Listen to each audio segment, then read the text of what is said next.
ഉസ്താദുമാരെ, കലുഷ നിലങ്ങളിൽ പോരിനിറങ്ങിയ ധർമ്മസഖാക്കളെ, മറ്റു സ്നേഹം നിറഞ്ഞ മുഹിബ്ബീങ്ങളെ, സലാം അടക്കിക്കോളും. അസ്സലാമു അലൈക്കും.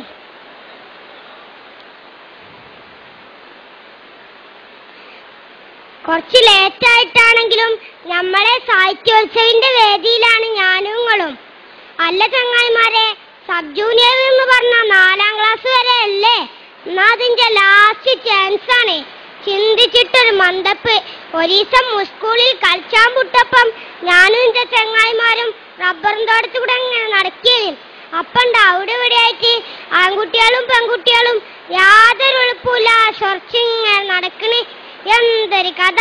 നമ്മളെ ജാതിക്കാരനെ ഹറാമല്ലേ കൂട്ടരെ? ഇത് കണ്ടപ്പോഴാ ഈ കഥ ഓർമ്മ വന്നത്. ഫളിലുൽ ലാബി റളിയല്ലാഹു അൻഹുവിന്റെ ചരിത്രം. ഭയങ്കര ഗ്ലാമറേനി മൂപ്പര്. ഇന്നത്തെ സിനിമാ നടന്മാരെ ആനച്ചന്തമല്ല. പിന്നെ മുത്തുനബി ചൊർക്കിൽ സർട്ടിഫിക്കറ്റ് കൊടുത്ത ആളാണ്, ചില്ലറക്കാരനല്ല. അതുകൊണ്ട് തന്നെ സ്വഹാബി കുടുങ്ങി. എവിടേക്കിറങ്ങിയാലും മൂപ്പരെ ഒളിഞ്ഞു നോക്കാൻ നല്ല ചൊർക്കുള്ള പെൺകുട്ടികള്. മൂപ്പർക്കാണെങ്കിൽ ദുന്യാവിൽ യാതൊരു കമ്പമല്ല. മദീനത്ത് വലിയൊരു സമ്പന്നന്റെ മോളുണ്ടേനി, ജാരിയ എന്നാ തോന്നുന്ന പേര്. പെരും ചൊർക്കേനി. ലോഡ് കണക്കിന് മഹറേറ്റ് കൊറേ സുന്ദരന്മാർ ഓളെ കെട്ടാൻ വന്നിക്കണേ. ഓൾക്കാർക്കും മോളെ കിട്ടിയിട്ടില്ല. കാരണം എന്താ അറിയോ? ഓളെ മാനസ കൊട്ടാരത്തിലൊരാളുണ്ട്. അല്ല, ആരാപ്പത്? നമ്മളെ കഥാനായകൻ ഫളിലുൽ റളിയല്ലാഹു അൻഹു. ഇതൊക്കെ പ്രേമം മൂത്ത് മൂപ്പരെ വശീകരിക്കാൻ പലവട്ടം ശ്രമിച്ചു. മൂപ്പർക്കുണ്ടോ പൂതി? സുബൈക്ക് പള്ളിക്കൊക്കെ പോകുമ്പോ പോലും സ്വൈര്യം കൊടുക്കൂല. അങ്ങനെ ഇരിക്കുമ്പോഴാണ് ഹജ്ജ് സീസൺ എത്തുന്നത്. പോകണോലൊക്കെ മദീന SISന്റെ അന്നത്തെ ചീഫ് അമീർ സൽമാനുൽ ഫാരിസ് റളിയല്ലാഹു അൻഹുവിന്റെ അടുത്ത് രജിസ്റ്റർ ചെയ്തു.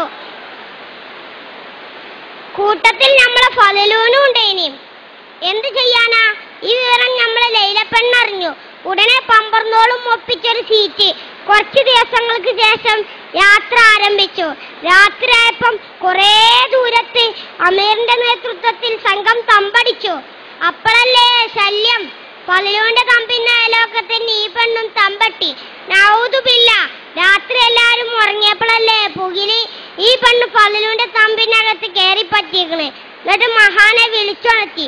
ഉടനെ, ആരാധി ഈ രാത്രി? ഇത് ഞാനാണ്, നിങ്ങളെ സ്വന്തം ജാലിയ. നിങ്ങളോട് പെരുത്ത് പ്രേമാണ്. നിങ്ങളിനെ കെട്ടണം. വേറെ പുതിയാപ്പടനെ ഈ ലൈലാക്ക് വേണ്ട. ദേഷ്യം പിടിച്ച സ്വഹാബി, പോ പെണ്ണെ, വണ്ടിയും ബലിയുണ്ടാക്കാതെ അവളെ ശകാരിച്ചു.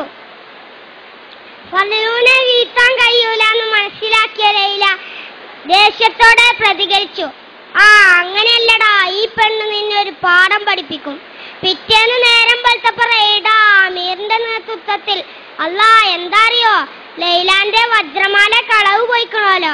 സംഘങ്ങളെ റെയ്ഡ് ചെയ്ത് ഇപ്പം എത്തിക്കുന്നത് ഫളിലുൽ ലാബി റളിയല്ലാഹു അൻഹുവിന്റെ തമ്പിൽ സൽമാൻ റളിയല്ലാഹു അൻഹു പറഞ്ഞു, നിങ്ങളെ ഞമ്മക്ക് സംശയമല്ല, എന്നാലും റെയ്ഡ് ചെയ്യണല്ലോ. നിങ്ങൾക്ക് കേൾക്കണോ കൂട്ടരെ? മാല കിട്ടി, മൂപ്പരെ പെട്ടീന്ന്. സുബ്ഹാനല്ലാ, ആകെ കോലാഹലം. കൊറേ ആൾക്കാർ മൂപ്പരെ കുറ്റം പറഞ്ഞു. കൊറേ ആൾക്കാർക്ക് വിശ്വസിക്കാനും കഴിഞ്ഞില്ല. പടച്ചോനെ, അന്നന്തിക്ക് ലൈലാന്റെ തമ്പുന്ന ഒരച്ചും പൊളിയും. ഓടി വരണേ, ഇവനെന്നെ അപമാനിക്കുന്നേ. എല്ലാരും പാടെ തുണിന്റെ കോന്തലയും പിടിച്ച് ചാടി വണ്ടി ചെന്നോക്കുമ്പോട്ട് സുബ്ഹാനല്ലാ, ലൈല അല്പവസ്ത്രയായി നിൽക്കുന്നു. പരിസരത്ത് ഫളിലുൽ റളിയല്ലാഹു അൻഹു. ജനം വാമായി പിടിച്ചു കെട്ടലായി കള്ളശേഖനെ. കണ്ടാ ഭയങ്കര സൂപ്യ. 2 മഹാകുറ്റങ്ങളായി ഇവൻ ചെയ്തു കൂട്ടിയെ. സുബ്ഹാനല്ലാ, ആകെ കോലാഹലം. എന്ത് ചെയ്യും? സൽമാൻ റളിയല്ലാഹു അൻഹു ആകെ കൊയങ്ങി. അല്ലാ, അപ്പം ഭരിക്കണത് ആരാറിയോ? ഉമറുൽ ഖത്താബ. കേസ് കേട്ടപ്പോ മൂപ്പരാകെ ഞെട്ടി. പടച്ചോനെ, ഫളിലുൻ ഇങ്ങനെ ചെയ്യൂലല്ലോ. അതുണ്ടാകൂല. ഏതായാലും ഈ കേസ് നടത്താൻ നല്ലത് അലി റളിയല്ലാഹു അൻഹു ആണ്. അങ്ങനെ കേസ് അലി റളിയല്ലാഹു അൻഹുവിന്റെ അടുത്ത്. അപ്പൊ തന്നെ ലൈലിയോൾ അടിമി വറക്കാൻ തുടങ്ങിയിരിക്കണേ. അലി റളിയല്ലാഹു അൻഹു ചോദ്യം തുടങ്ങി ലൈലാനോട്. ഇതൊക്കെ ഉണ്ടായോ? അതെ.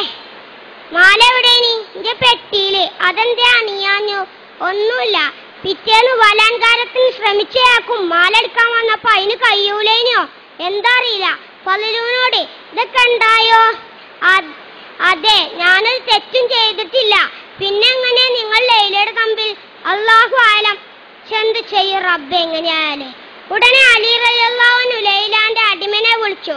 ഇവനാണെങ്കിൽ കിടുകിടാ വിറക്കുണ്ട് ട്ടോ. പറയടാ, എന്തുണ്ടായി? പറയാമേ, എന്റെ യജമാനത്തി പറഞ്ഞത് കളവാണ്.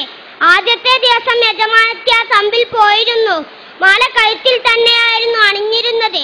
രണ്ടാമത്തെ ദിവസം ഫലൂനെ ഒരു പൊടി തന്നു അതുകൊണ്ട് മയക്കിക്കൊണ്ടുവരാൻ യജമാനത്തി എന്നോട് പറഞ്ഞു. ഞാനങ്ങനെ ചെയ്തു. ശേഷം എന്തോ മണപ്പിച്ചു. അപ്പോൾ സഹാബിക്ക് വെളിവ് കിട്ടി. കിട്ടിയ ശേഷം യജമാനത്തി ബഹളമുണ്ടാക്കി. പൊളിഞ്ഞില്ലേ, എല്ലാം പൊളിഞ്ഞില്ലേ. ലൈലാന്റെ കള്ളത്തരങ്ങൾ മുഴുവനും. അങ്ങനെ ലൈലക്കെതിരെ ശിക്ഷ വിധിച്ചു. സത്യമേ ഒടുക്കം ജയിച്ചുള്ളൂ. അതാണ് എപ്പോഴും സത്യസന്ധരാകാന്ന് പറയണത്. നോക്കിയും കൂട്ടരെ, നിങ്ങൾ ഈ സഹാബിന്റെ മനസ്സ് ഇത്രയും നല്ലൊരു സുന്ദരനെ കിട്ടിയിട്ടും അള്ളാഹ്ക്കും വേണ്ടി ഒഴിവാക്കിയത്. നമ്മളൊക്കെ ആണെങ്കിൽ ചാടി പൂണോളും. അള്ളാഹു അവരുടെ കൂടെ നമ്മെ സ്വർഗത്തിൽ ഒരുമിച്ച് കൂട്ടട്ടെ, ആമീൻ. നേരം കുറേയായി. കഥ പറഞ്ഞ് ഞാനും കൊയങ്ങി. കേട്ടങ്ങളും നിർത്താണേ. അടുത്തെല്ലാം നിങ്ങൾക്ക് കഥ അറിഞ്ഞുതരാൻ ഈ കുഞ്ഞാനുണ്ടാവൂല. അള്ളാഹു നമ്മെ നന്മയിലാക്കട്ടെ, ആമീൻ. അസ്സലാമു അലൈക്കും.